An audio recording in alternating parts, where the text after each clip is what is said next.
Welcome to Season 3 of Pod Practice with Team USA player Quinn Finer, Team USA Grandmaster player Mikey Lunn, and myself, Alex Atkins. You can now find us on YouTube, Spotify, Apple, and anywhere you listen to your podcasts. We want to keep growing the Pod Practice community, so reach out to us with your thoughts on IG and YouTube at podpractice_pod, or email us at show@podpracticepod.com. I hope you enjoyed the episode. I've got to pick from all of this list of accolades that I want to say when I'm introducing you. Don't be nervous. Right. I'm nervous. I'm in the presence of a celebrity. I'm nervous.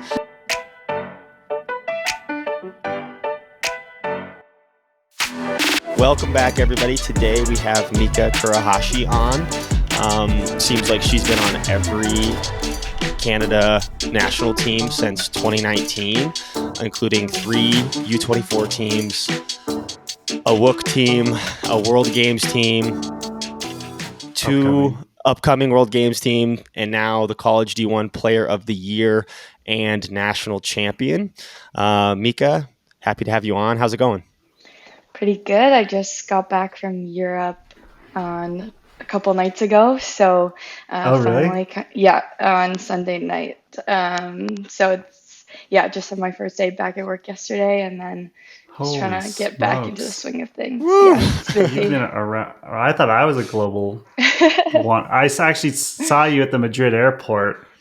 I was right in front of you. I was the guy talking to Podnar in the customs line. And I actually wanted to ask you to come on at that point, but too scared. Yeah, too shy. What were you? You just travel around after U24s, just hanging out? Yeah, so me and my best friend did like a 2-week kind of tour down through the south of France and then the coast of Italy, and it was really nice. It's That's sick. That's so sick. Where'd you go in Italy?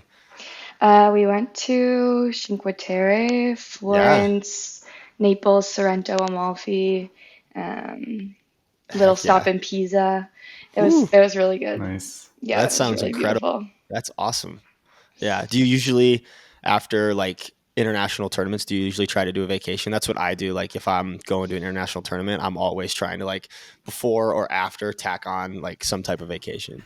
Yeah, I feel like I always try my best to like stick around. My very first time I didn't, like when I was in Heidelberg, I like was like, oh, I gotta get home and like go play for whatever my junior club team at the time, and I was like, I gotta go to practice, like I can't hang around in Europe. And then like after that I was like, what was I thinking? My junior team, like So like ever since then I've been like, okay, like gotta take advantage of being there while I can. Totally. Yeah, Heidelberg kind of sucked anyway.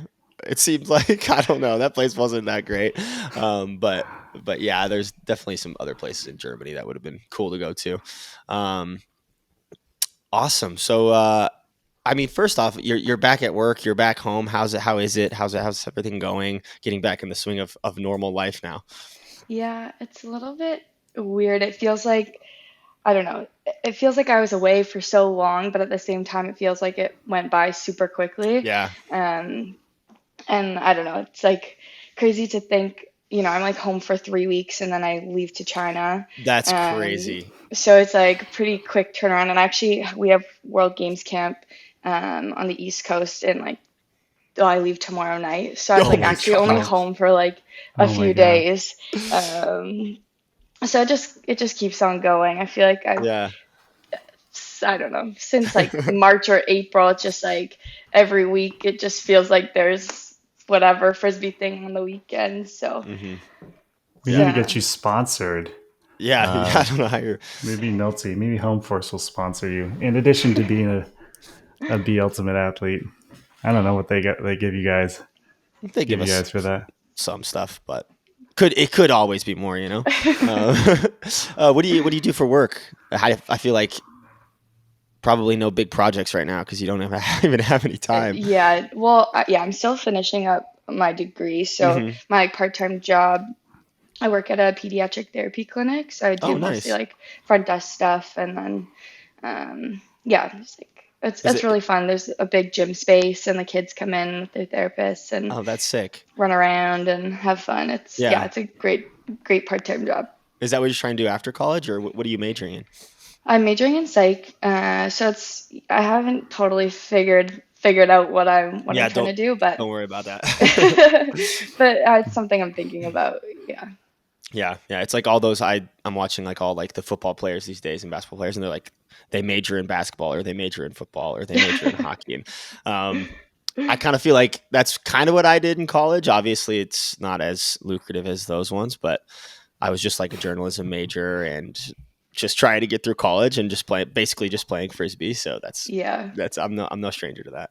Yeah, I definitely like picked UBC very intentionally because of the fact that it's the best frisbee school in Canada. Mm-hmm. So, yeah. Yeah. Awesome. Well, it's kind of a good segue. I think Mike has a clip that we want to play, and then we can kind of jump into UBC a little bit and the finals. Yeah, I'll share my screen here in a sec. I'm sure you've seen this. Let me mute my audio here, my video audio. But I thought it would be good to rewatch it together anyway. This is like a clip of the final possession that Chuck Cleary got. And I actually have to, one reason why I want to mute it is because Ray J, I don't know if you know who Ray J is. Yeah, I do. He was filming right next to Chuck, and his audio just blows out the everything. Yeah, we're big fans of him on UBC. Actually, maybe I will put the audio on just because it's... Yeah. Can you hear it? No. Is it loud? Or you can't hear it at all. Oh, then it doesn't matter anyway. Yeah. He's just screaming right now. Mm-hmm.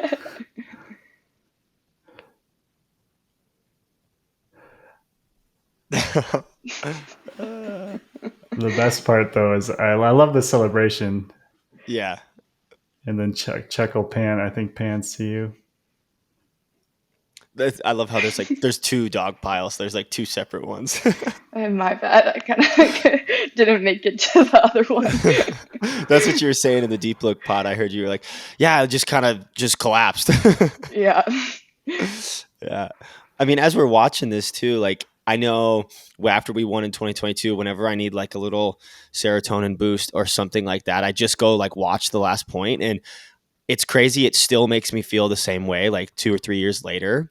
Like what kind of emotions, obviously during, but like what kind of emotions do you experience now when you think about it and when you watch something like this? Yeah. Yeah. I mean, yeah, I've watched like these clips like a million times. Like, and I mean, every time it just like doesn't really feel real, to be honest. Like, just like I think with this game and just the way it all happened, it just like still just doesn't quite feel like it actually happened. Yeah. But yeah, definitely. I don't Look know. at you. Just... I'll watch you grab one more time. Yeah, I was listening to you talk about when you had. Well, this was funny. I didn't expect this from you, but when you had the disc here, I listened to you talk about it on the Deep Look pod, and you're like, "Someone please just come get it from me." Which, when I watch you play, I think no way that you you play with so much confidence. It seems like, and when you said that, I was like, really? Like I would expect like you just like have it and be really, really confident with it, but I totally, yeah. No, I feel like every time, like, especially with like a bigger whatever play like that, or like a layout of sky, or like on a huck, I'm just like, I just want to throw the easiest pass possible right now. I don't want to like throw anything difficult. You're all juiced up. Yeah, exactly. Conserve your greatness. Yeah, that's exactly. Totally. Yeah, I get that totally. Awesome. Well, I kind of want to talk about the college season a little bit, and then we can get into the final. You guys were 1 seeds at nationals 2 times in a row. We love to talk about on this podcast. We talk about like pressure and expectations a lot. Going into nationals last year as a 1 seed again, how do you kind of manage the expectations? How do you deal with the pressure? And as a team, like, how do you kind of navigate that 2 years in a row? Yeah, I'm trying to think. I think that as much as possible, we were trying to not think about that kind of thing, obviously. I know a couple of our players talked about it a little bit as well on, I think, on Hakine. But we kind of were like, okay, we're not gonna listen to any like Ulti World or like read anything or try to like just consume media that was like talking about, oh, UBC this, UBC that, and just kind of try to block out any of the external kind of voices talking about our team and the expectations for our team. I think that our coaches did a really good job of keeping us focused on kind of what our game plan was, and just not really giving us an opportunity to get lost in any of the expectations for our team. And like, I don't know, I feel like they just really drove home that we just kind of need to do our job and kind of like one point at a time, one game at a time, and not really get lost in anything else. And I think, compared to last year, obviously, like, things were better. I think last year it was hard. Like, day one, we kind of went in and it was like this thunderstorm situation, and we're playing, Tufts, the 2 seed in our pool, over like 8 hours, and it was just like such a unideal situation. And I feel like kind of after that happened, it kind of just like, I don't know, threw off the rest of our tournament almost. And so we were kind of nervous, like, going in, or like, I mentioned this earlier on Deep Look, but just like the fact that it's like, again, another year we're playing against the 2 seed in our pool, first game, and it's UNC also, which, like, they're UNC. I know all about losing to UNC. I know all about that. We've done a lot. Yeah, so it's like, I don't know, it was definitely pretty scary going in. Like, we were like, okay, we don't want a repeat of last year where we, lose the first game of the tournament and then everything just kind of like doesn't go well after that. So thankfully we were able to change the story. And getting Vermont in semis and playing the game that you all put together, I bet that felt really, really good. Like, what, you had like 6 turns or something around that. It was crazy. It was crazy. That was, I'm like, I that's like the game, even more than like the final, honestly, that I feel so like, it just feels like all the pieces came together like for that game. And we just like, we actually played easily like by far the best game of our entire season under like at almost the most important time. So it was really, really satisfying.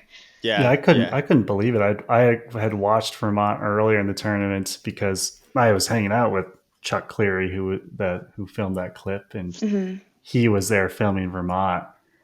So I was watching them, and I thought they looked so good, and then you just completely dismantled them in semis. It was crazy. I'm curious. You also talked about like important losses.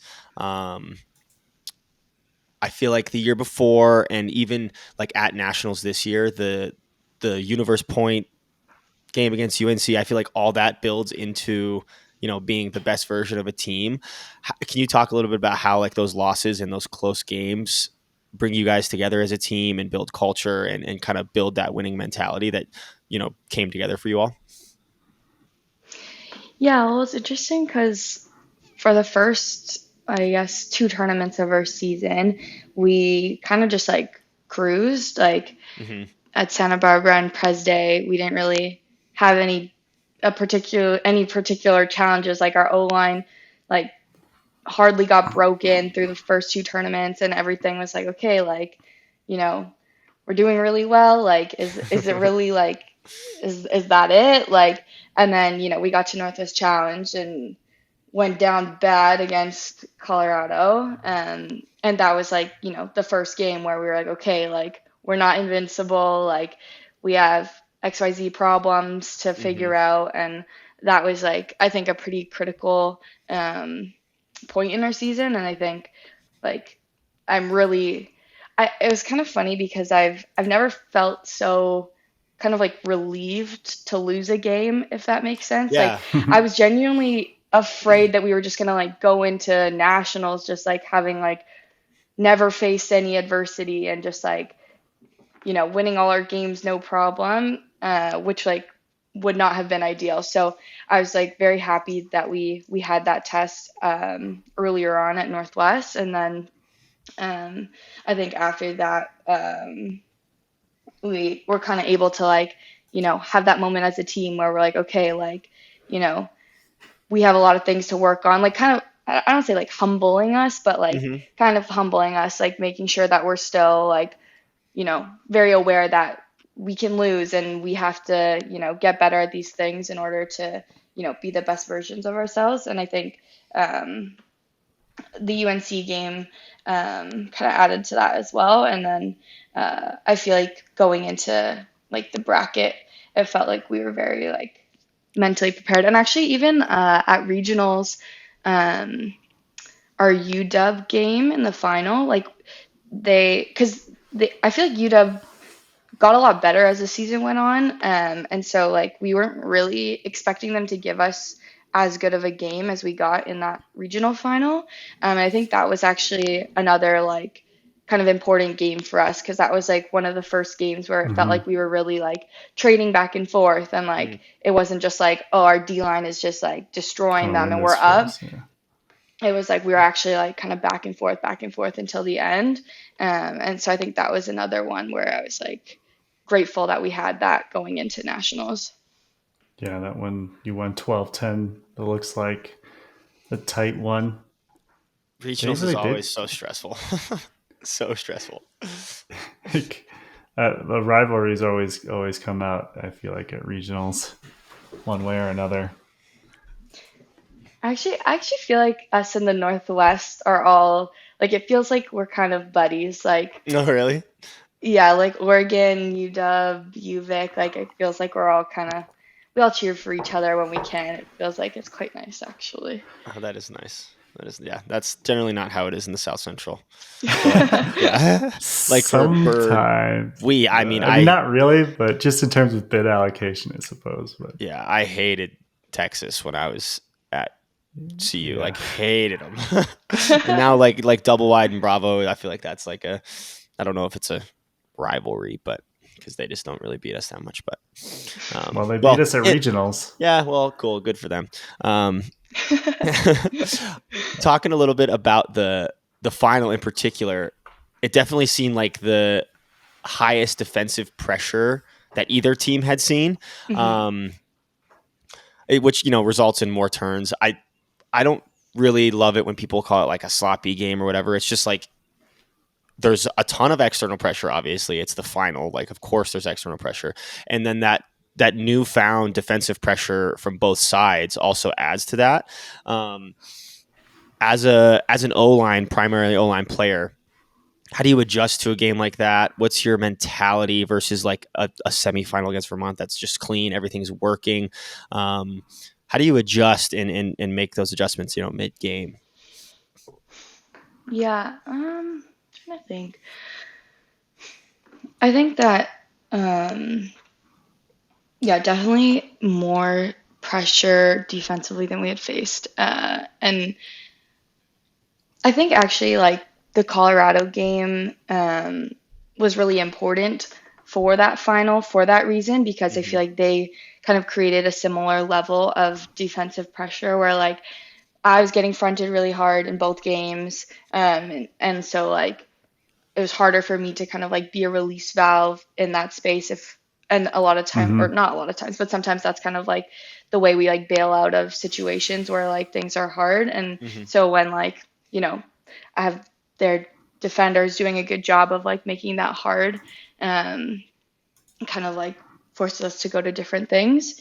And I don't know, honestly like all feels so Yeah, I totally so get like it. blurry Well, and like Yeah, you I just know black exactly what out you mean. sometimes. yeah, a little bit. Yeah. I'm trying to remember like Especially what in we the big talked about, games. Yeah, but in the big games, it's just like you remember the emotion, but you don't remember like any like cognitive anything that's going on in your head. I feel I totally yeah, understand. I feel like I was Yeah, so brain off.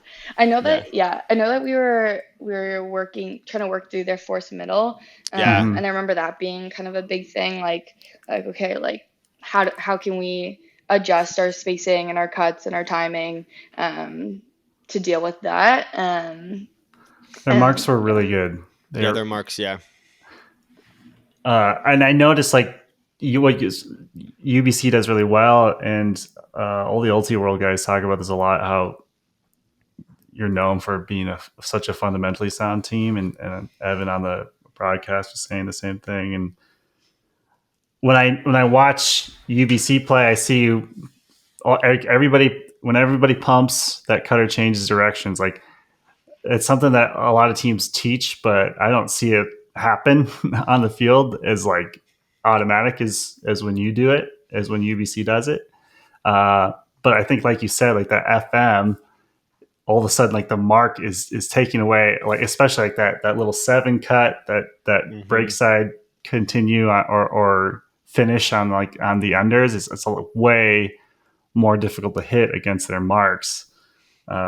Whereas like in the Vermont game, it seemed like that was available all day. yeah, Yeah, I did notice they were kind of playing. Syzygy was kind of playing like the FM, and they were really, really flat on the mark and like softer on the dump in some areas of the field, like just kind of baiting the swing a little bit, as opposed to like hmm letting you guys chunk up the field with like little insides and functional breaks and things like that. But usually the person marking you was staying super tight and forcing you out, like you were saying, but soft other places in the field on other players, which looked really, really difficult to deal with. I'm curious, who was the hardest matchup that you had, like defensively for the or offensively for you, I guess. yeah. I think well, we didn't play Colorado at Mhm. nationals, but I think Khalil at Khalil. Northwest Challenge.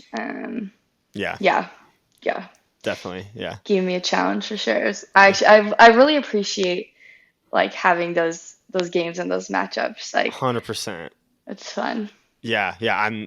I'm the same way. I have the most trouble getting up for a game when maybe I don't think the other team is as good or my matchup is as good. Like I want like a really hard matchup. That's how I can get into it. But also as like you as an O line player again, I see you flipping to D and taking a really, really hard matchup, especially in that final. You were taking McRoy for most of it when you flipped to D. Can you talk a little bit about how it is as an O line player to then go play D and take like their primary target? Um, that's funny actually. Like for most of our season, Mm-hmm. when I was crossing over to D, I actually like almost never was taking kind of like big names on the other team. Shout out to LSF. She did an amazing job taking the other team's best player like every single game.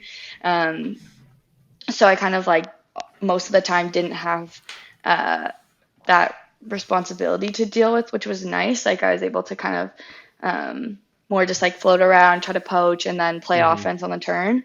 Um, and well, with Carlton, it was uh, just because they had a strong like a deeper top seven. That's kind of like how it played out. But um, yeah, I don't know. I think um, mostly I feel like my coach was more focused on my offensive role for the D Mm-hmm. line and just trying to, yeah, get me to kind of do as much as possible once we got the turn, and then kind of trusting that our defense across the board would be able to kind of generate a turn, which I think was the case. Like I think our D line is very consistent about being able to generate turns. It's more just at times like struggling with the offense. So that was kind of like where we were hoping I could help out at times. But I definitely do feel like I have more turnovers when I'm playing D-line offense. 100%.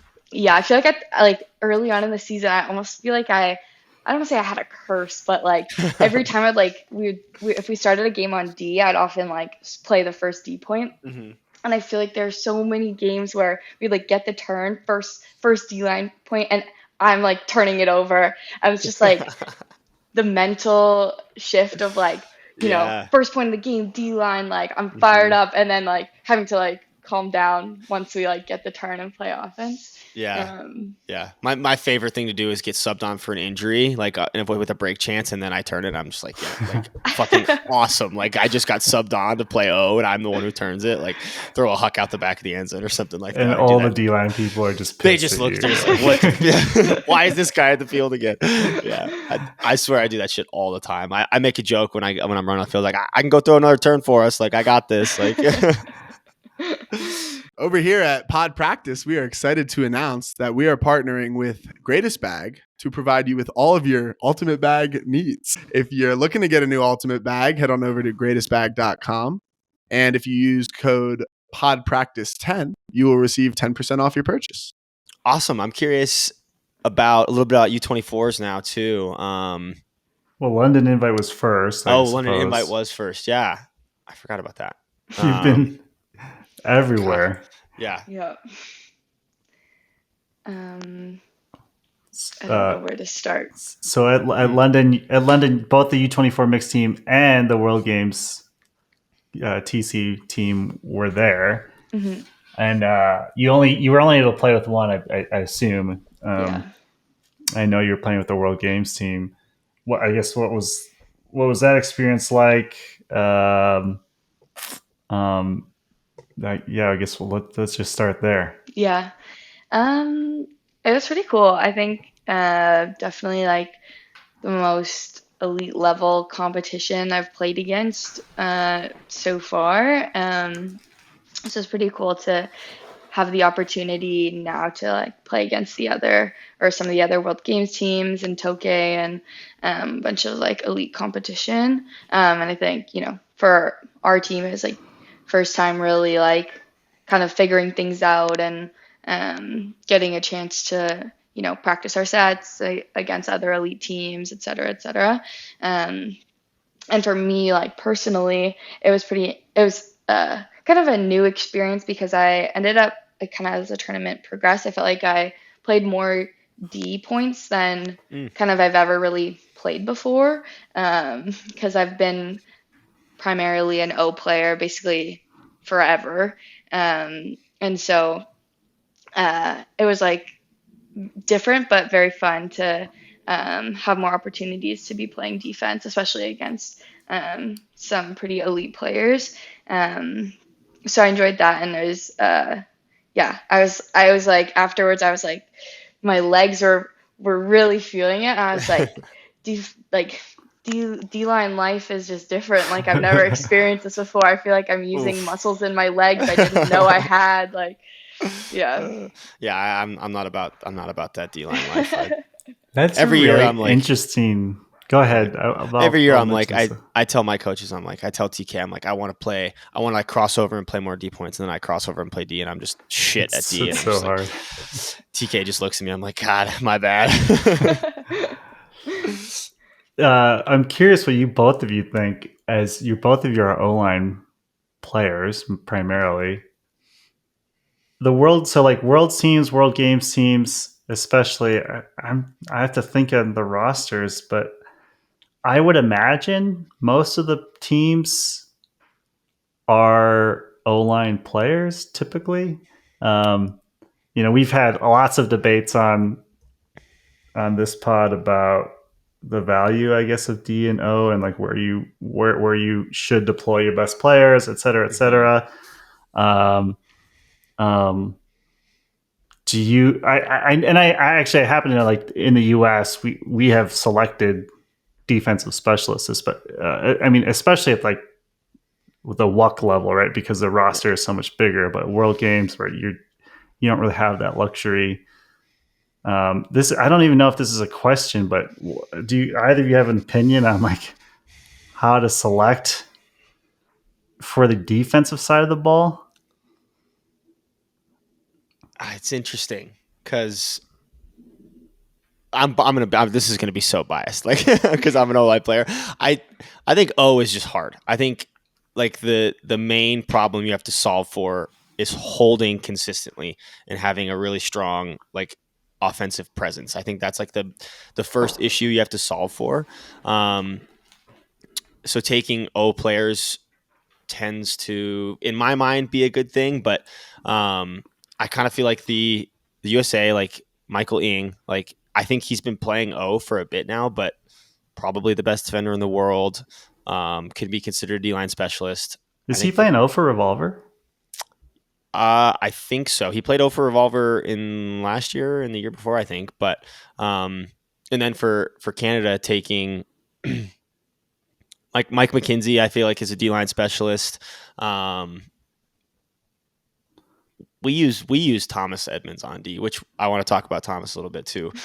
But we use Thomas on D, but I feel like most of the roster is like there's like one D-line player and the rest are O-line players. Yeah, I don't know.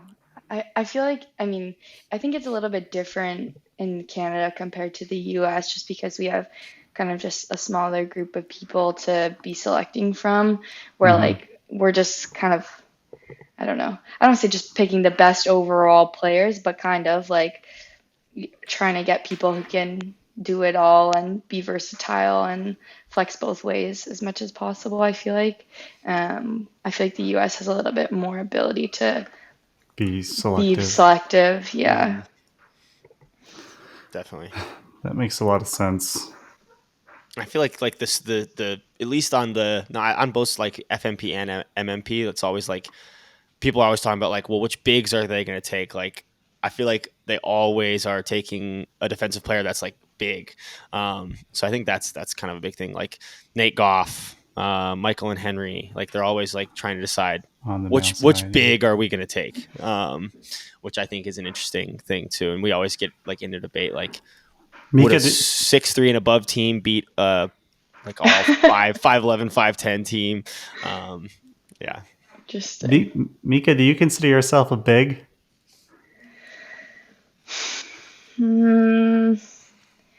Sort of. I feel like because of where I play and the teams I've played on, I kind of do consider myself a big. But then, like, sometimes we play other teams, and I'm like, I'm not that big. Like, I'm actually not that tall. How tall are you? I'm 5'8".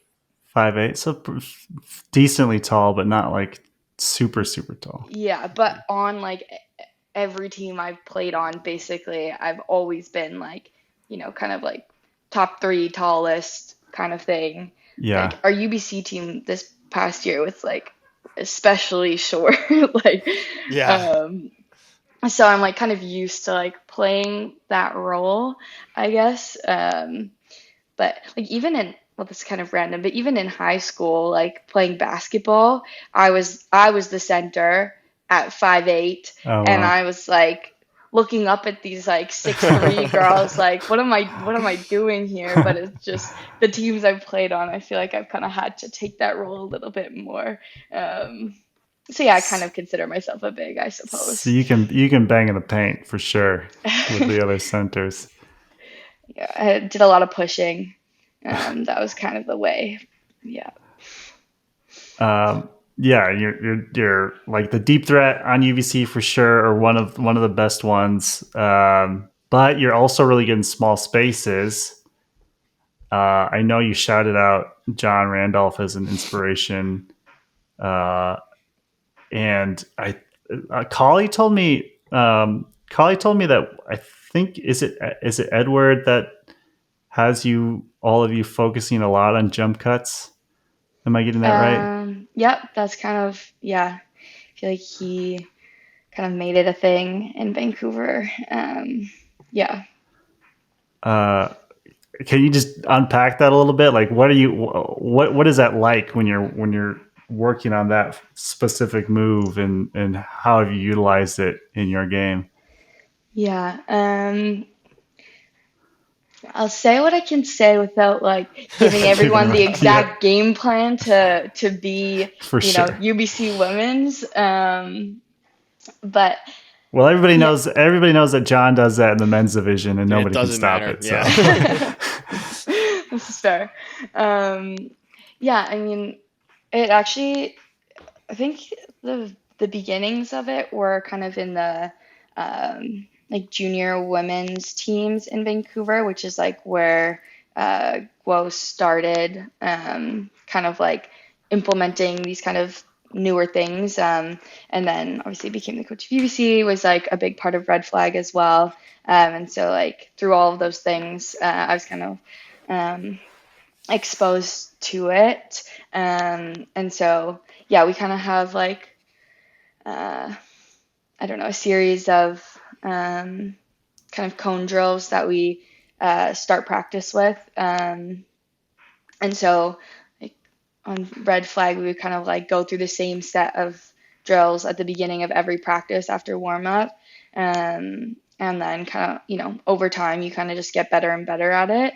And then everyone kind of like, I guess, has their own little flair with it and stuff, you know, like some people are more just like strict jab steps. Some people are more like jump cut style. Some people are better at just like the one step. Some are like better at the two. So everyone kind of like finds their niche within it, but kind of, yeah, as a on those teams, it's something we like basically drill every single practice. And I think it like really makes a really big difference in terms of our ability to get open. Like I think that was probably one of the biggest win factors for UBC, was just the fact that like just people can get open so reliably on the open side, and then, you know, we just like work it up like that over and over again, because it's just hard to defend. For sure. Yeah, the amount of times I see you UBC scoring in that like 2x2 box on the front cone is insane. Just because you can get open. It's like a team of Durzes out there. Yeah, I always see you go up line and then like circle back and like make a hard angle towards the cone. I'm like, I don't even know how you defend that one. Like that one's great. I'm curious. Out of you were saying like 2 steps, 1 step jab, jump cut. I'm curious which one you think you do the best. I see you like from a standstill. I see you make a really good jump cut, and then when you're in motion, you have a really good like single jab to change direction. Is like my opinion, but I'm curious what you think. Yeah, do you think about it? Yeah, I think generally like the kind of jump cut is like probably the thing I've like developed the most. Yeah, I did spend some time like watching like Randolph and Calvin Stoughton, actually, Colorado. Let's go, the Stoughton step. Yeah, like watching it in slow-mo, like trying to like, you know, look at exactly what they're doing. And yeah, I don't know. I think just like I've been able to spend a lot of time like just repping it over and over and over again, because I do like practicing the teams I play on all year, like through college and club. It's like every single practice. So it's just like makes it easy for me to get better at it, because it's just so built into our practices. I love that so much. I feel like we need to focus on that more here, Quinn. Definitely. Just like footwork to get open like that.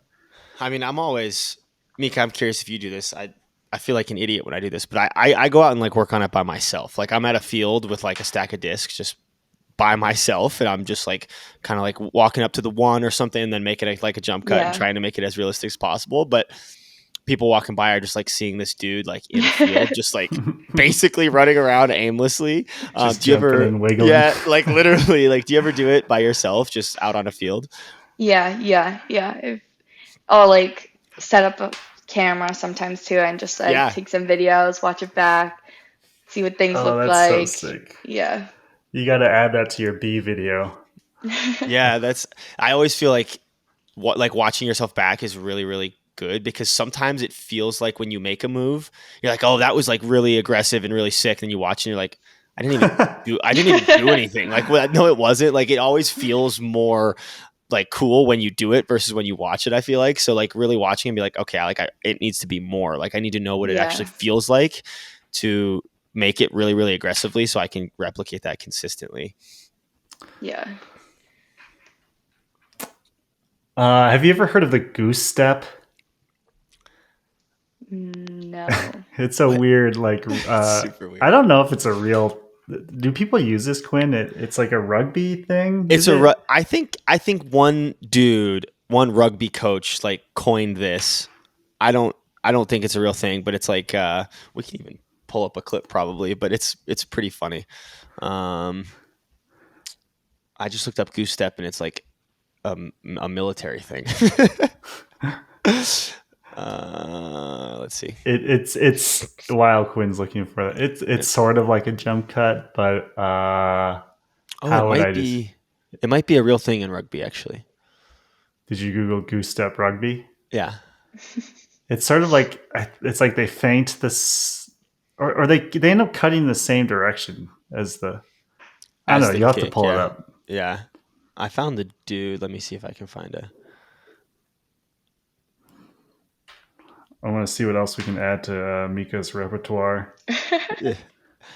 Somebody was talking about the goose step at London Invite. I feel like. Well, we were at rugby field, so that would make sense. Yeah, I have a bunch of random like football wide receiver like techniques, clips like saved, like whatever Hezzy's rocker step, like a bunch of different like random ones saved. I'm like, oh, that'd be cool to learn. Who do you watch the most for NFL receivers? I don't know if I like watch a specific person. Yeah. Do you have someone that you watch? We both follow the Route God. The route God. Oh, I follow the Route God. Mostly, I think he's just funny. Devontae Adams is really, really fun to watch. Chad Ochocinco had some good videos. Alvin Kamara is sick, but I just love Alvin Kamara. I don't know if it's a good one. He's a running back actually, but I feel like Devontae Adams is the best route runner the NFL's like ever seen, basically. Justin Jefferson. Now I'm just throwing out names. Yeah. Cooper Kupp probably. I'm thinking of now I'm trying to think of slower guys that are known for getting open. That's why Devontae Adams is so cool, because he's like he runs like a 4.5, like a mid 4.5, which is still crazy fast, obviously. But most receivers are running 4.4s, 4.3s, and he's still like one of the greatest. You having any luck there, Quinn? Should I? There's so much, but I'm just seeing like how to goose step. I'm not. Yeah, that's perfect. I just want to see. Okay. All right. There's like a learn the goose step here. Loud. Sorry. That's so loud. Do you want me to share? Yeah. Are you there? I don't know. I'm just ton of videos here. I picked a random one. All right, we're gonna watch how to goose step. Thank you for bearing with us here, Mika. The best coach. Whoa. The best one is this like little Asian guy. I feel like it's this. Him? Yeah, that's him. He's the one who coaches that's the best coach. Yeah. Well, the one that we see the most. Mm-hmm. Okay, so it's. See, that's it. What's his name? The rugby trainer. All right. Well, maybe we move on from it. Yeah, we don't have to spend a bunch of time on this. Maybe I have to do some research on my own and see if I can figure it out.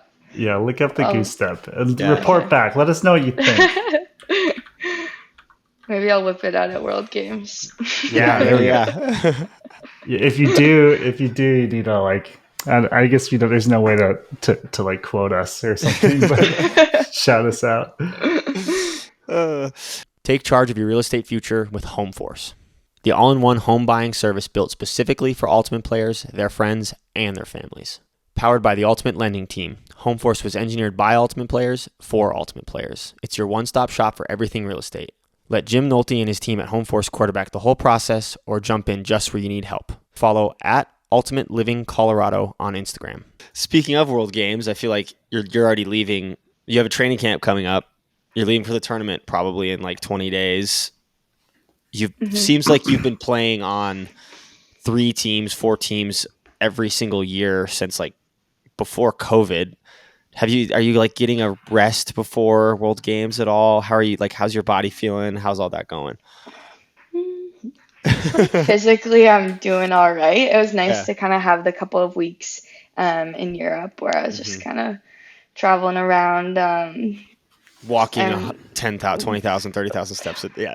walking a lot, but not Yeah. not playing frisbee. It's like, yeah, I feel like every time I have a break like that, that's like 2 weeks or whatever. It's like, wow, like that was so long without frisbee. That's like the longest I go without playing. Like, yeah, I don't know.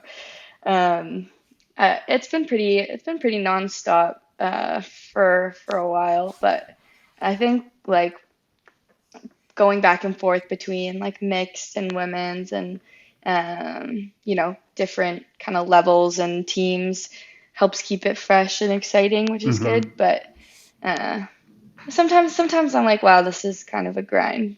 Like, do you have any recovery tips or think go-tos? uh, not not in You particular, just to be grind. honest. Just grind. I try my best to stretch in the mornings. That was like something I was trying to implement this year. Um, but if I'm honest, I'm probably not the best when it comes to like recovery stuff, It seems honestly. like you're probably like, it's easy for you to like go to the gym and work out and do all and like grind like you were saying, but it's harder to do like the recovery things, because that's how I am. Like, I hate doing the recovery things. Like, I suck at it. But it's like easier for me to just like get up and go to the gym than it is to stretch for 20 minutes. Yeah, yeah. Well, it's just like not that exciting. It Like, You'll sucks. learn. yeah. You'll Like, both learn I need at some my type of age. stimulation. Like, I need like the TV on, and then I'm barely stretching because I'm just like focusing on the TV, or like I'm trying to like stretch and be on TikTok at the same time or something like that. I'm just like, what am I doing? Like, can I not just sit there and be alone with my thoughts for 5 minutes? Like, It's impossible. it's impossible. Um, Well, let's well, talk a little U24 too. Just yeah. what that experience was like. You had our boy Ryan Shigley on your team. Um, hmm tell do you got any funny stories about Shigley? Or how was he as a teammate? He was great. Yeah, it was fun to play with him for sure. And I feel like what's funny, like kind of with all the like different some of like lingo and stuff, like he's like figuring out kind of like what terms we use here and what terms Yeah. they use there and all of Do you have that. a good example of that? Yeah, I'm yeah. curious. I love to hear the different lexicons. Trying to think like well I'm really bad at remembering these kinds of things, to be honest. I always forget these sorts of details. I don't know. I know we had like different terms for like reset spots. Like I don't know if he had like some numbers or something, and like We have I don't know. we call a certain cut a Pepe's, and no, like literally nobody else calls it that. And every year I feel like we complain about how dumb of a name it is, but we also never change it because it's so institutionalized now at this point in Colorado. That's funny. Yeah, no, I don't know. I think like, well, it's funny kind of talking to him about, because it was like kind of his first time really like playing mixed. And so like he was saying, he's used to like kind of the rah rah like hype up Colorado energy, and it was like Yeah. trying to figure out how that comes into like a mixed team and this, version of our team. Um, but I think, well, he did a great job bringing that energy. I think like our team needed it when he did, so it was good. Good. But that was kind of funny to talk to him about. Um, yeah, I don't know. I think overall, like I had a really, really great experience with a U24 team. Um, I feel like I don't know. I've never. I feel like as a team we were just like bonded really well, which is kind of hard to do sometimes as a national team because you don't have a ton of time together. Um, but I feel like we just kind of with our season schedule and stuff, we were able to spend a lot of time together and like form some really good connections, which was really special. Um, And yeah, I don't know. It was really Can fun. you rank your U24 experiences? Is that possible? In order, no exceptions.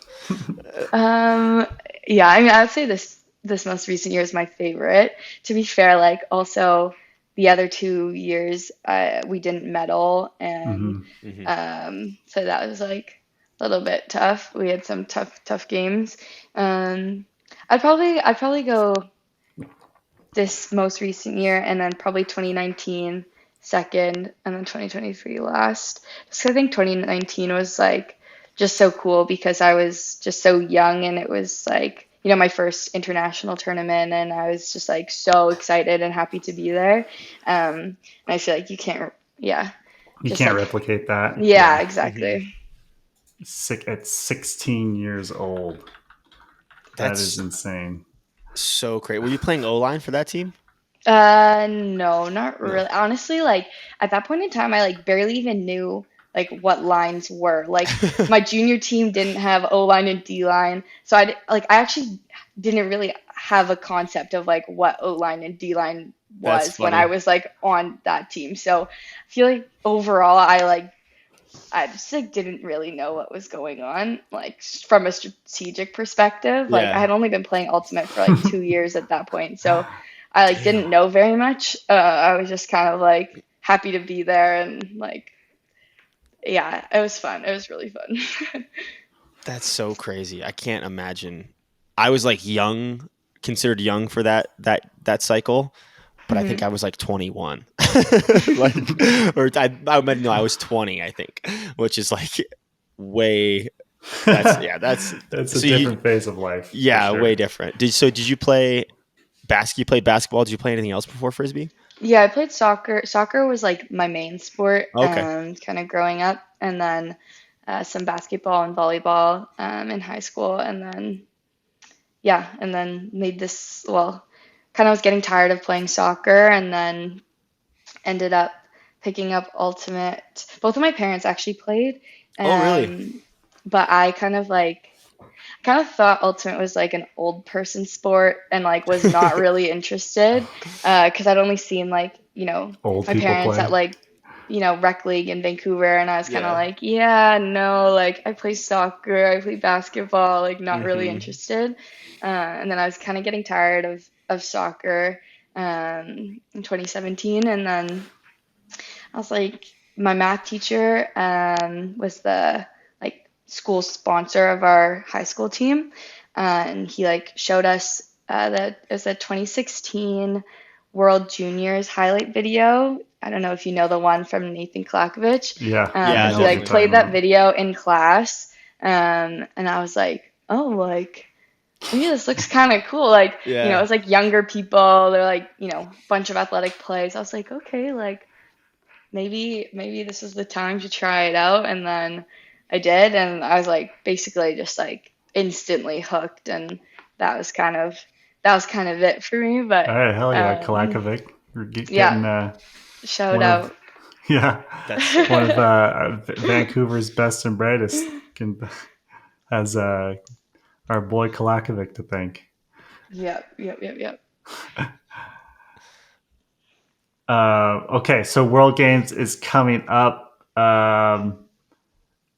Do you have any feelings about it at this point? Like your pool is. Let's see. I have it pulled up here. Our Let pool me. is tough. That's what it is. Yeah. I feel like this Are year it feels. I don't know if this is true, but this year it feels like it's more open than it has been in the past. Like I kind of feel like it's I anybody's feel like every team is pretty tournament. good. So you Yeah. have Australia, Colombia, France, and Canada. Oh my god. Or Hmm. and Canada is you, Yeah. obviously. Colombia was not at London, but you've seen the other teams, right? Hmm. Hmm. Yeah, we played them both. Um, I don't know. I feel like it just kind of like is such a like anything can happen kind of thing every game. It's just like who's going to show up on that day at that time and perform better. Because I feel like, yeah, just like the talent across the board is so high. So it's just kind of like all comes down to who plays better in that moment. Um, I don't know. I think I'm just excited to be able to compete against the very best The teams, best. and yeah, I think it's very cool. And how old are you now? I'm 22. 22, playing at World Games. That's pretty crazy to me.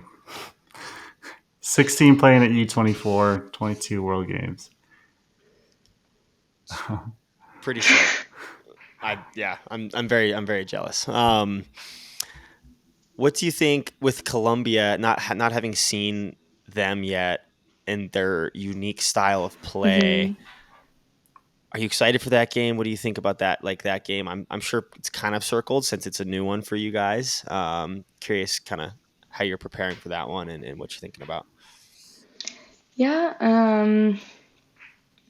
I don't know. We haven't like talked too much specifically about it yet at Hmm. this point, but like overall, I think our coaches and like support staff have done a really good job of kind of scouting, prepping matchups. Like we had a lot of kind of background work done, even just for London Invite on all the teams. Like we have some pretty intense spreadsheets with like Yeah. all the like player photos and like a bunch of information, potential matchups, all of that. Um, which is fun to kind of like go through and look at. I don't know. I think I guess I've like played Colombia a little bit before, and like their style of play is definitely different. But I think um, I don't know, just like You're take just each. psyched. Yeah. I Just don't know. yeah. I honestly don't have too many thoughts. Just excited to see kind of how we match up, and I don't know. I think one of the things I find really interesting with like the whole World Games structure and format is like how different teams kind of handle like their line calling and deployment because Hmm. 14-person roster, it's like, do you have no line in the D line? Do you have two pods? Like, I find that really interesting. So I'm kind of Hmm. curious to see like kind of like how everybody approaches that, and like even just like how other teams like lines at London will compare to what they'll be Yeah. doing at the actual tournament. Yeah. Like I all of that imagine will it'd be be really quite a bit interesting. different because London, we had 20-person rosters. Yeah, yeah, Yeah. And I feel like teams were just putting 7 people out there and figuring it out as opposed to like trying to do like pods or lines. They were just more like almost not wanting to put their structures and their lines like on film. It seemed yeah, like a little bit like even when we played Universe against USA, it. I talked to some people and they were like, yeah, we just put like another line out there. I don't know if that's entirely true. I think they had a couple people that they put on there specifically, but it just seemed like they're like, yeah, 7 on. yeah, yeah. It's really interesting. Yeah, I'm looking forward to watching. It's gonna be. I can't believe it's in like 20 days. But I'm looking forward to watching. Yeah, I can't believe it's in 20 days also. So um, how long is training camp? uh, we get in on the 6th of August. So I think we have like 5 or 6 days before the tournament, get acclimated, etc. See some sights, hopefully. Yeah. It's gonna be hot, which will be. As hot as Spain? I think it's probably similar, but like maybe a slightly different kind of heat. Like I think it's more like humid type, whereas like Spain was just like straight sun on turf kind The of heat. turf, yeah. Like The turf made it it's so much so worse. bad. Yeah. that's awful.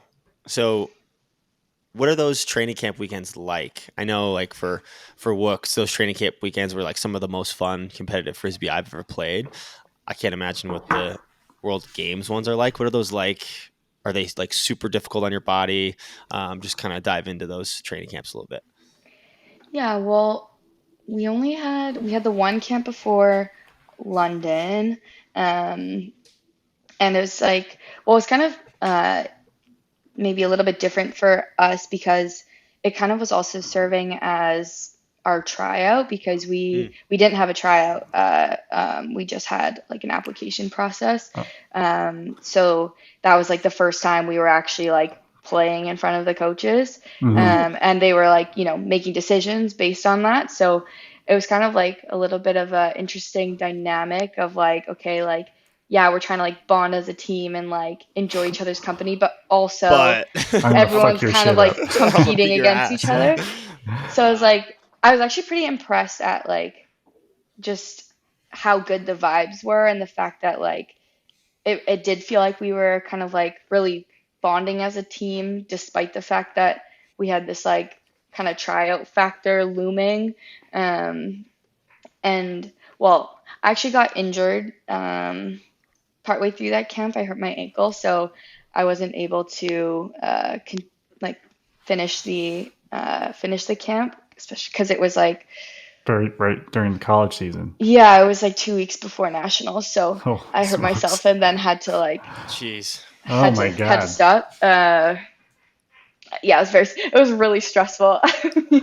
Damn. But we managed. It was okay, but it was definitely. I mean, yeah, like I said, so I only played like 2 of the 4 days, but it was 4 days like full long practice days, super high volume. Like everyone else was kind of like, holy, like this is kind of the most intense like weekend of frisbee I've ever had. Yeah, I didn't exactly experience it all for myself physically, but yeah, it's definitely like very intense. Yeah. What do you think about that selection process in general? I think the way the US does it with just like 2 tryout weekends basically is incredibly flawed. I think, in my opinion, I think it should be more like how you all do it and just like a selection. That's how other sports like soccer, the national team isn't like going and doing a tryout. They're just like selecting. Yeah. I really believe that at this stage in the sport, like we have enough film on the players that are in consideration for this that they can make most, if not all, the decisions prior, like and just do it. I don't know. What do you think about that? Well, that was like almost to a T, like what our coach's philosophy was. Like, they were like, there's so much footage available. Like, we have such a good idea of like who all these players are, especially for us because the pool is smaller. It's like even easier. Like, basically, almost everybody who was like, trying out or like applying was someone who had like played WUC in the most recent year. So they were like, our coaches were coaching the mix and open team and like working with all the WUC coaches, like coming out of a WUC year, it's like even easier to kind of like have so much knowledge about the players firsthand from the coaches as well. So I don't know. I think I was kind of like surprised when they first were like, this is how we're doing things.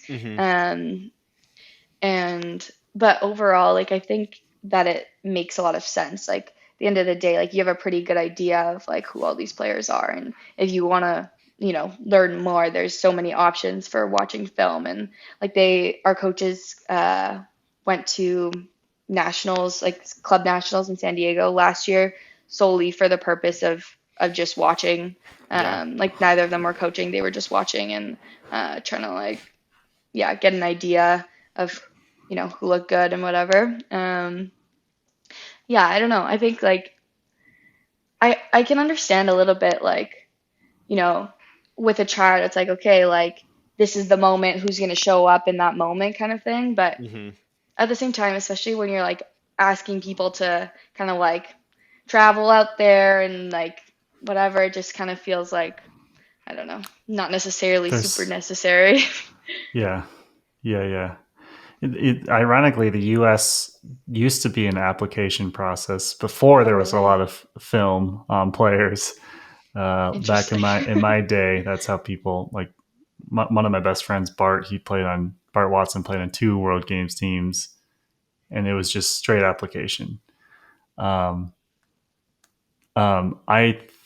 think I do agree with you, Quinn, that you probably could select the U.S. team without a tryout process. And then what you mentioned, Mika, also like the travel component, it's really expensive to try out. I don't know if it is in Canada as well, but like getting to the field site is really expensive.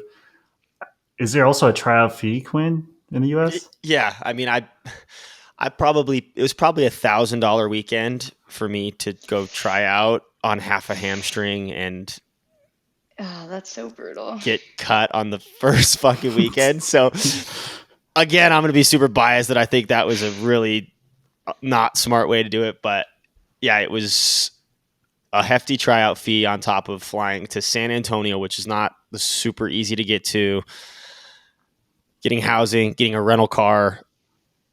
Yeah. I mean, it's in the States. Was it just, did you have East and West, or was it just one? Just one. So they did one weekend with like 80 people, which was way too many people. Like, I don't really care who you are or how many coaches you have. You cannot evaluate people properly when there's 80 people at the fields, in my opinion. And then there was a month later, another tryout weekend back in San Antonio with 30 people, I believe.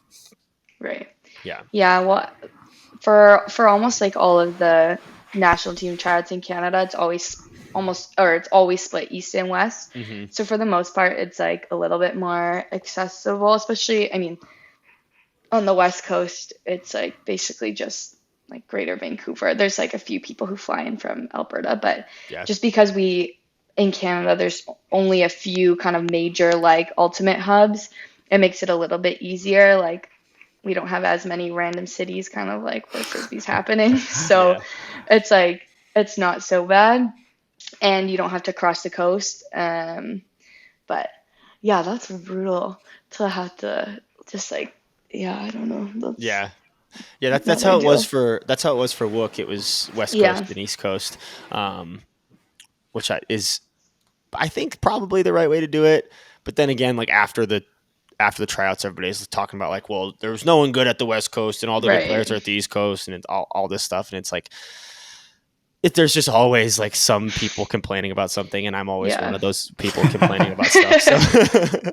So, but yeah, I don't know. I think they're always talking about how there's not enough time to build a team and the all this stuff, and then we just go back into the same exact way how we've done it in the past. And it's like, well, if we're talking about how the way that when we did in the past isn't giving us enough time or the correct way to do it, and then just do it the same thing again, is kind of interesting to me, but not my call, I guess. So yeah. When I think of Canada, I only think of really maybe there's 5 areas of frisbee. Is there? Okay, Vancouver, Toronto, Montreal. Would you include Alberta? No. How about Ottawa? Ottawa, Winnipeg. Winnipeg. Okay, done. Yeah. So like 5-ish cities. I have a lot of family in Toronto, actually, and I was there visiting in April, and I was just asking them, if you were to move away from Toronto, where would you go? And they're like, my only option is Vancouver. Like, go across the entire country. So like, I guess a lot of my family ends up coming to the States, I think, for just short stints of living, and then they go back to Toronto. Yeah. Overall, there's not a ton happening outside the big cities in Canada. Are you a hockey fan at all? I'm sure you probably get this question. Are you a hockey fan? Yeah. Yeah. Are you a Canucks fan? A big Canucks fan. It's a tough life being a Canucks fan, but I'm committed. That's great. I grew up playing hockey I started playing when I was really young and played all the way through high school. And then kind of started taking frisbee seriously after high school and quit hockey. But yeah, Canucks, I feel like we're so close. Like in the last couple of years, they had so much talent, and now it's just going downhill so fast with there was the JT Millers, the drama with him, and No, all it's that stuff. it's so upsetting. Actually, like after last season, I was like, okay, like that's like a solid season. We're like figuring things out. Like Yeah. next year, it's gonna be a good year. Like we're in a good spot. And then it just was like so bad, like so bad. It's like how is this possible? Like how do we get so much worse without like? Yeah. And it seemed like there was so much drama, like the JT Miller drama, and then Elias Pettersson was in there too. Well, but he just like had a brutal season. Like awful. Yeah. So like I had him on my fantasy team, and I was just like, do I like this guy's like the worst player on my team? Like you could drop him at that point. Do I drop him? Like yeah, he's supposed to be like one of the best goal scorers in the league. One of the best players. Like surely I can't like if I drop him, he's gonna immediately start scoring. Like that's just what's gonna happen. And so I just like had him sitting there like doing nothing on my team, and it was so upsetting. Yeah, you re-signed Brock Besser though recently. Yeah. You signed Brock Besser. I don't feel like Quinn Hughes is going to leave anytime soon. So yeah, you never know. Future seems bright-ish. Well, yeah. I don't know. Who knows? Who knows? Pettersson needs to figure it out. That's what needs to happen if Vancouver wants to win something. I think he might get traded. I wouldn't blame them. But but if they were going to get rid of him, then they should I don't know. With the whole JT Miller thing, I'm Googling all of it. Well, we thought that was the time, that he was going to have a resurgence once JT Miller was gone because or like they were going to get rid of him and keep Miller because Miller was more productive. Yeah. Are you I'm an Avs Canucks fan? No, I'm an Avs fan.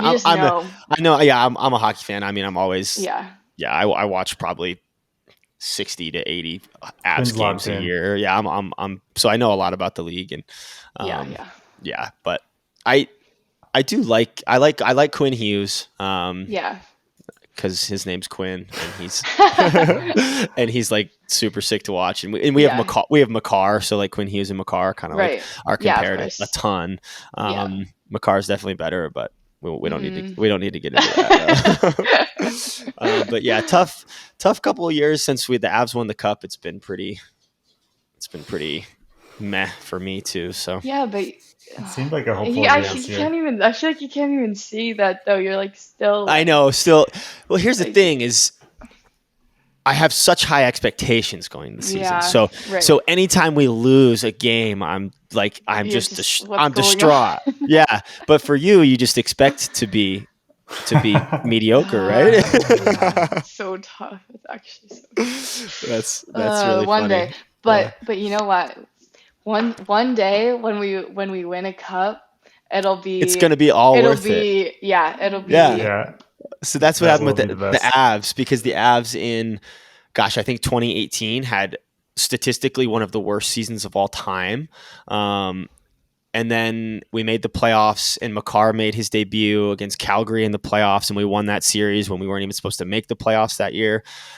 And then 2 years later, we were winning the cup. So it made it all worth it, all the mediocrity. Yeah. Because the last time the Avs won, I was 3 years old. So it's I don't even remember it, obviously. So it'll be all worth it once Vancouver wins. Yeah.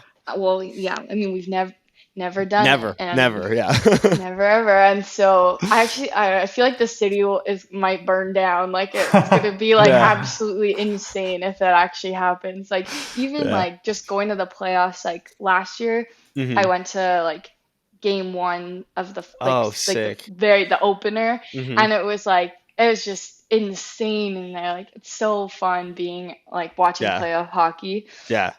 But I don't know. It'll be crazy. I love watching Toronto fail year after year and all the reaction videos. Okay, yeah. I wanted to ask. Do you consider other Canada teams trash, or do you kind of root for them? It's hard. I feel like we go back and forth all the time.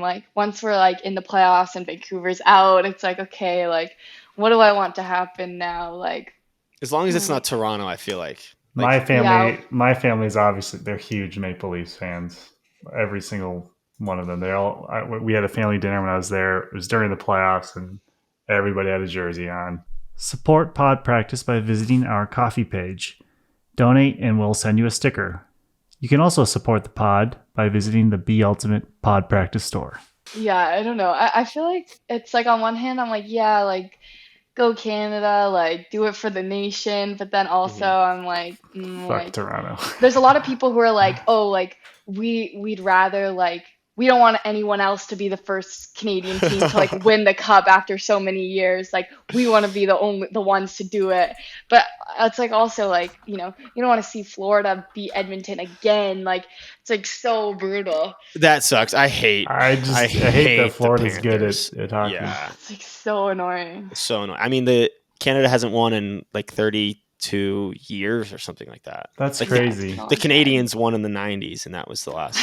I am reading that I did not know this. Canuck is a slang term for a Canadian. Yeah. Yes, I guess that makes sense. You're a Canuck. Interesting. I didn't know that for a long time either, actually.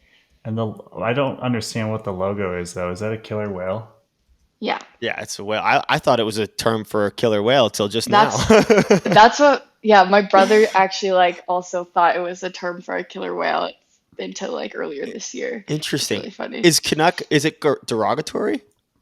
Well, I looked up sometimes derogatory in U.S. use.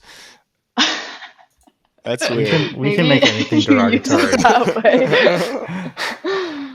That's so weird. Leave it to an American to make a regular term derogatory. Kind of on this topic, what else? What do you do when you're not playing frisbee? What are your hobbies? What are your interests? Stuff like that. I'm not that good at having interests outside of frisbee, if I'm being honest. But I feel that.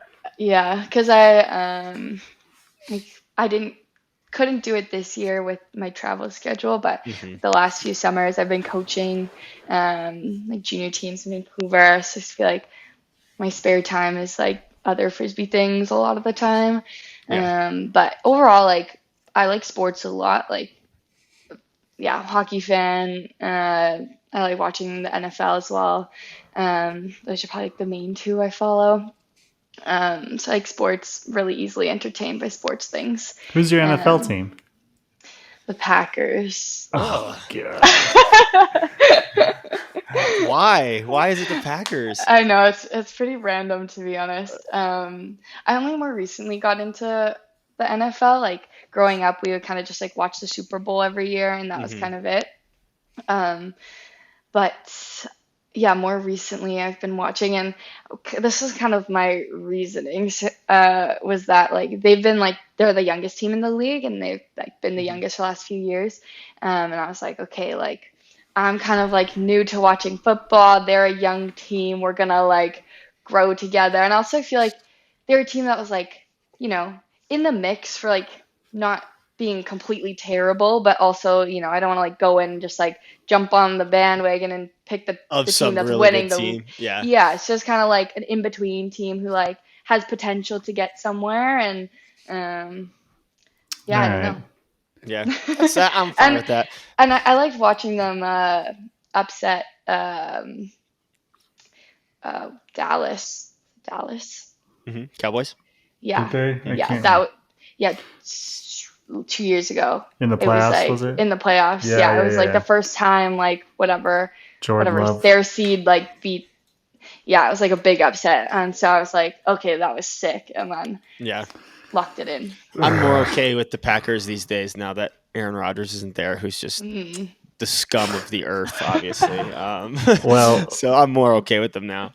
I was born and raised in Minnesota, so as a Vikings fan, I can't be on board. I don't know. Packers support. Vikings look like they're going to be good. Maybe if McCarthy's any good. Yeah, if McCarthy's good. Last year was a crazy year for the division. Like it was like insane. Every team was good. Exactly. They were all so good. It was crazy. I was like, how are we third when we're like our record is like, I don't know, whatever, like so good. Like this doesn't make any sense. Yeah. I love that you use the we language too. How are we third? Packers Nation.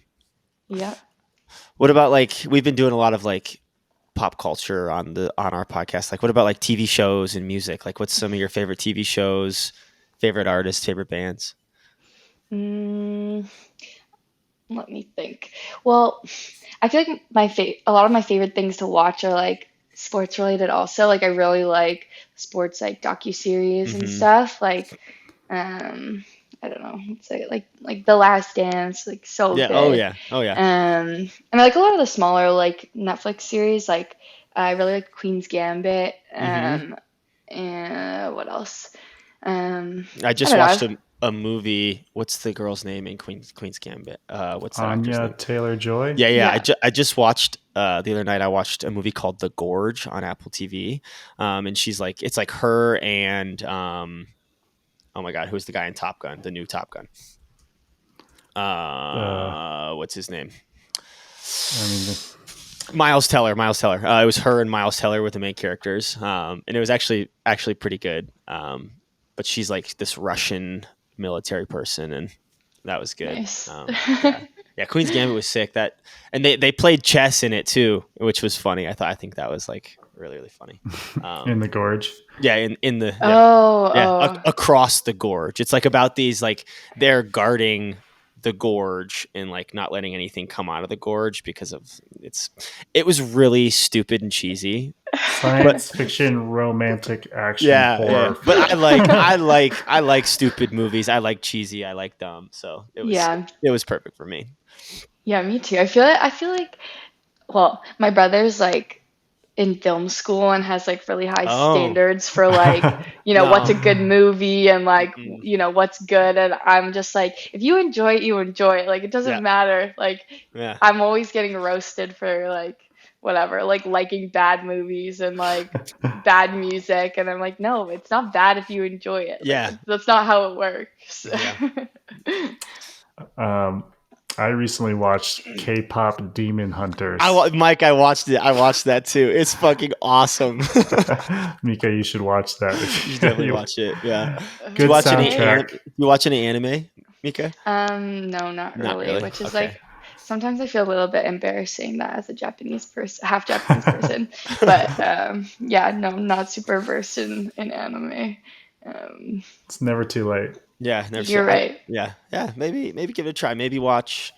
I think like give Demon Slayer a try and then let us know. I think that's a good one to start with.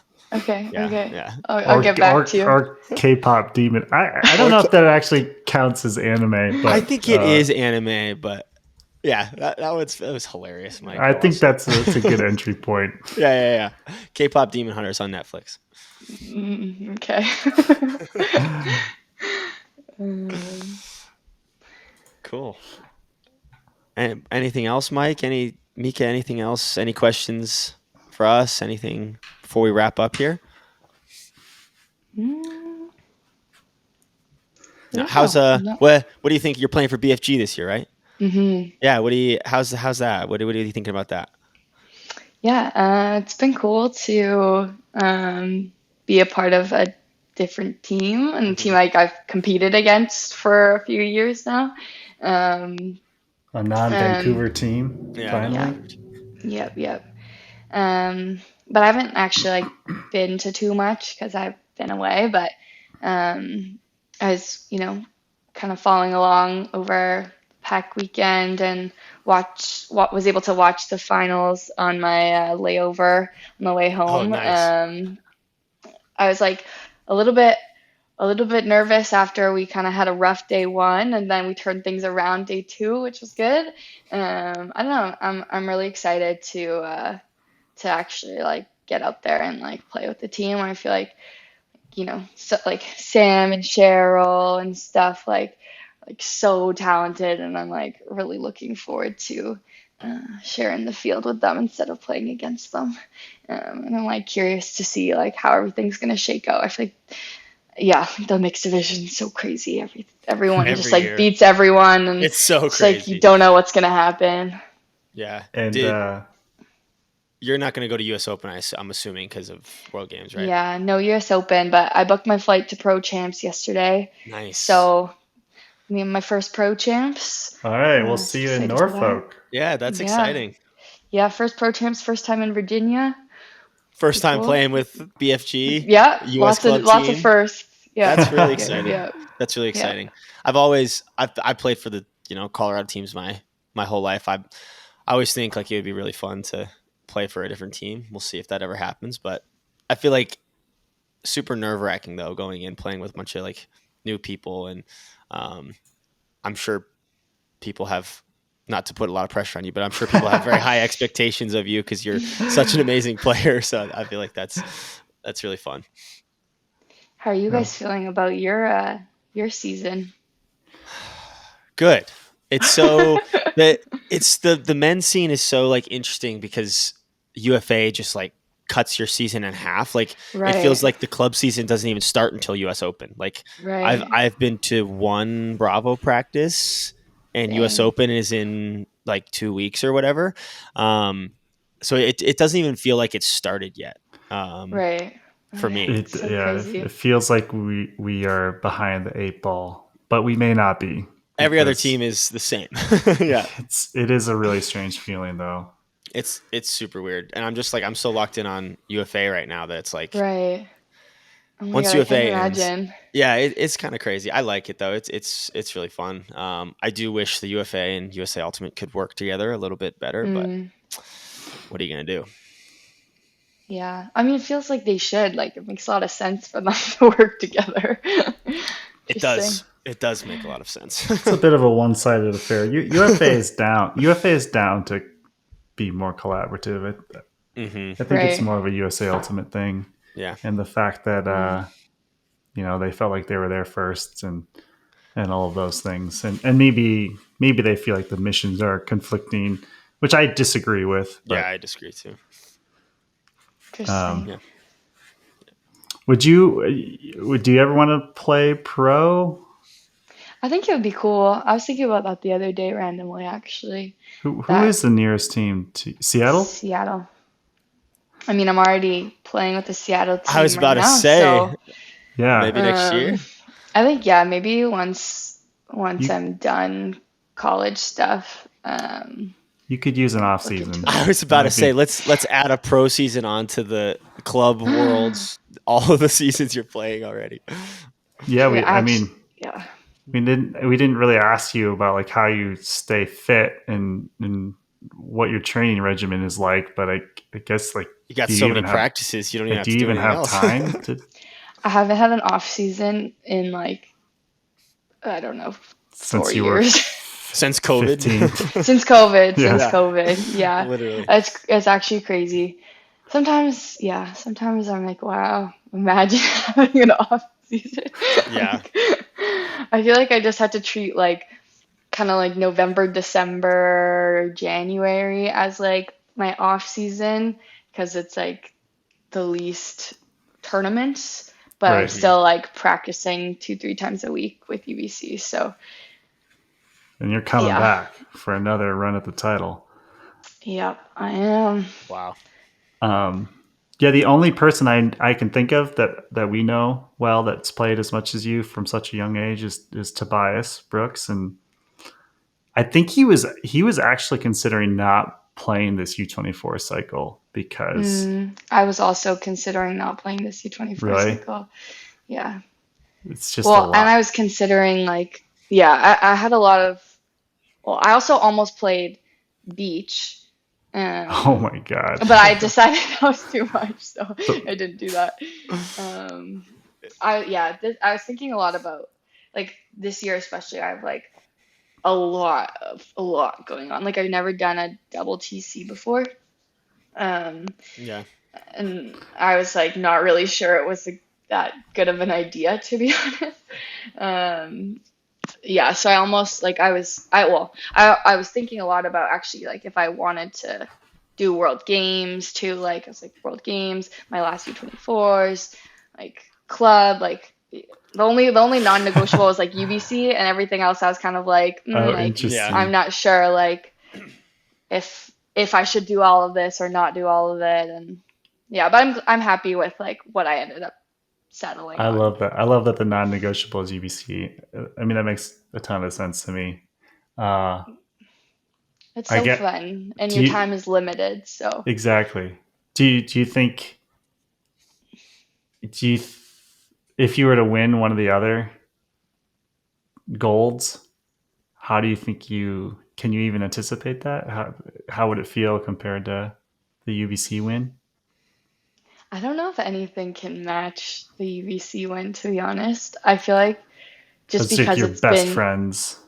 Yeah, and it's been so long in the making, it feels like, just like, so many of us like taking the L's like in the bracket the last like 3 years, and like to finally like, I don't know, it just feels like, and also UBC is like the longest season. Like Mm-hmm.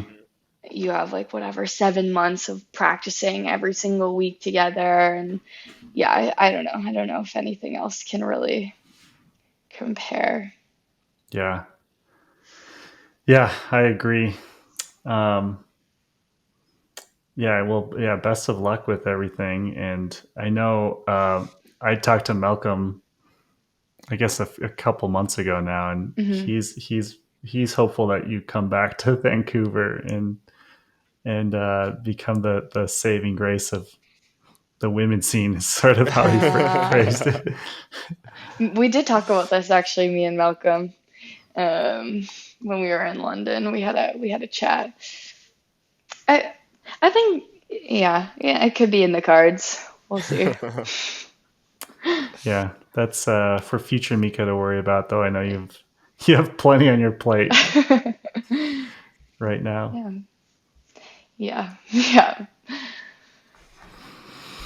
Yeah. Well, Sick. cool. Awesome. Anything else, Thanks Mike? for having me. It Yeah. was so fun. Thanks for coming on. It was awesome. No, nothing else from me. Yeah, thanks a ton, say. Mika. It was a pleasure to meet you. I mean, watching you play at nationals, I became a huge fan of your game. So Agreed. Yeah. look forward to watching you at World Games, and look forward to seeing you at Pro Champs. Yeah. Good Cool. luck. Thank you so much. I'll see you there. All right. Peace out. Peace.